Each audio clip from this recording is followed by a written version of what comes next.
In 2013 we started 30 incredible teenagers from 5 different schools trying to create a new approach to bullying prevention. Started mainly focusing on high schools, then began working with younger and younger students, partnering with incredible organisations, charities, businesses, massive global superpowers. We're in our 10th year now. We work with at least 1,000 young people every year, and not only that, we're working with teachers and teacher aides across the country and trying to extend that impact and have a more sustainable reach.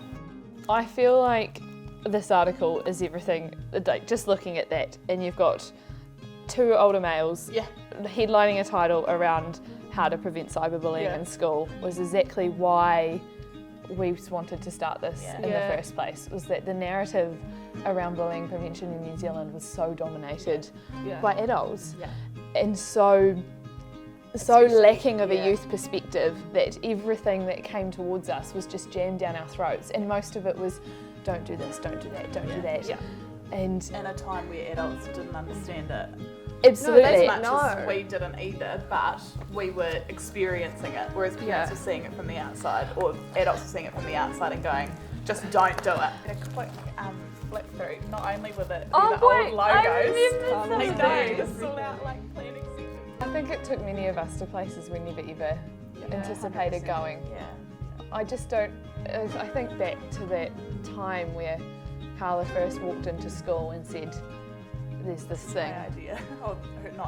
This is that idea. And then all the feedback that everyone gave to mould that idea. But I don't think anyone ever anticipated this. This here was a pretty big moment for me, I reckon, because this was when we went to Melbourne for Safe Internet Day, and I was maybe 15, and I just remember kind of thinking, why are they paying for us to go over? I'm just a kid.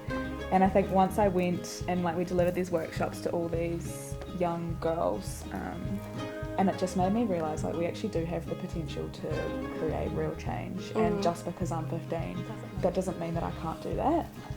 So that was pretty eye-opening and changed kind of the way that I looked at my own abilities as a young person. So that was quite cool.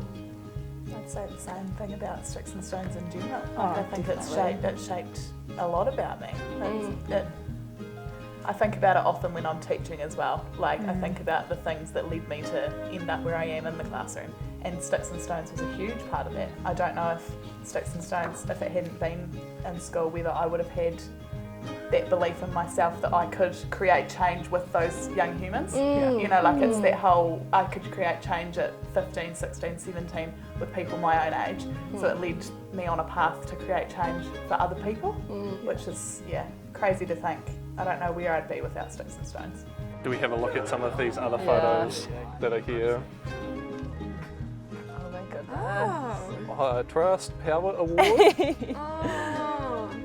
It is definitely pretty crazy to see how much it's grown over the years. I think it was year 12, so it must have been 16 or 17, but just in this room of very qualified old people, and I was just oh my goodness, what am I doing here? While it was so serious, in terms of the content and the issues we were discussing, we always had so much fun during every part of it. And I think because also, especially at the start, none of us had a clue what we were doing. We were just we want to make a difference and we're going to do it. And there was kind of no thinking twice. I also think there wasn't really much pressure either, because it was just starting out. We didn't know where it was going to go, what we could do. It was kind of just let's see what we can do and how far we can take it. The ideas we had were just dream big, doesn't even really the ideas that we would come up with, thinking it wouldn't even be remotely. Well, I don't even know if we thought about whether it would be possible or not, but Carla was just okay, sweet, if that's what you want to do, we're going to make it happen.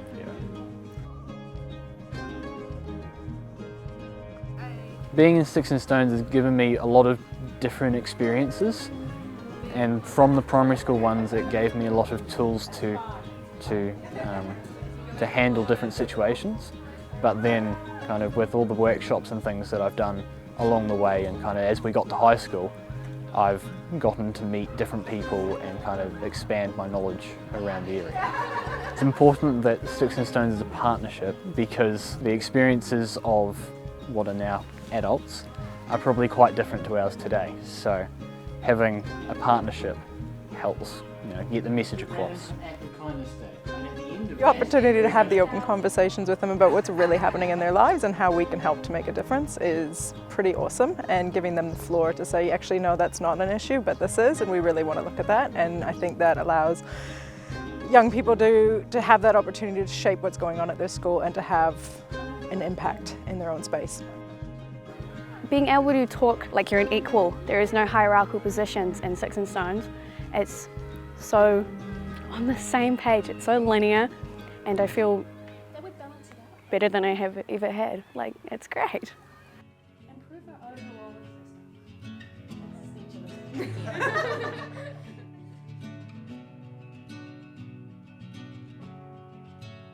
I really just like it to learn how to like apologise to people when I do some things wrong. Being unique is okay, and like everyone's different. And it's like really fun to get to know other people. Helping them to have more of compassion and thoughtfulness around what they're saying is really neat to watch them develop. All we simply need to do is make the time and make the space for young people to step into responsible positions and into spaces where they can drive change, where they can decide which turns that they might take and which ways they might bring people with them. I just don't know how I ever would have got access to that growth, particularly being from such a small community. Yeah, I think it gave me a platform to speak my mind and actually feel like I was being heard, where I don't think a lot of other groups that I was in, or like anything that I'd been in, like gave me that feeling. So we've definitely moved away from the one-size-fits-all model, and we're going in with a one-size-fits-one model. And what that means is that we're actually figuring out what's going on at that school, which allows us to really tailor the programs and make a difference at that school and in the community. I think that some of the highlights have really come in reflecting on the past 10 years, you know, hearing about some of the impacts that we've had, the experiences that the young people who are in their 20s now can look back on and see how they've grown and what they've been able to achieve as part of that.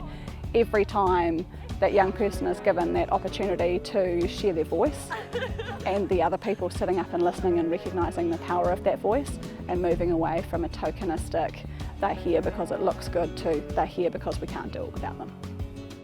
The really, I guess, special thing about this group is it kind of changes to the needs of the time, because it's all young people, and because that environment is changing, they kind of adapt to what is needed at the time. So I honestly don't think we can. I don't think we can predict. I don't think we can decide anymore. We can't decide. No, we're old now. We're too old. We're old.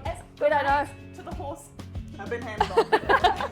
I think it's growth. Like we are still currently working on so many projects to really expand what we're doing, like far wider than Central Otago, and go nationwide.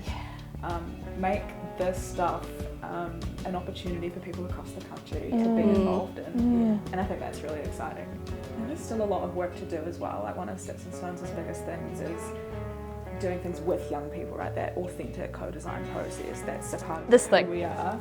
Yeah, right. If it's about us, without us, it's not for us. Yeah, I know. That's one of our biggest things. And that's one of the things I've taken through, like just personally, like through into my teaching. That's on my CV, because that is such a core, fundamental part of who I am as a teacher now, because of Sticks and Stones.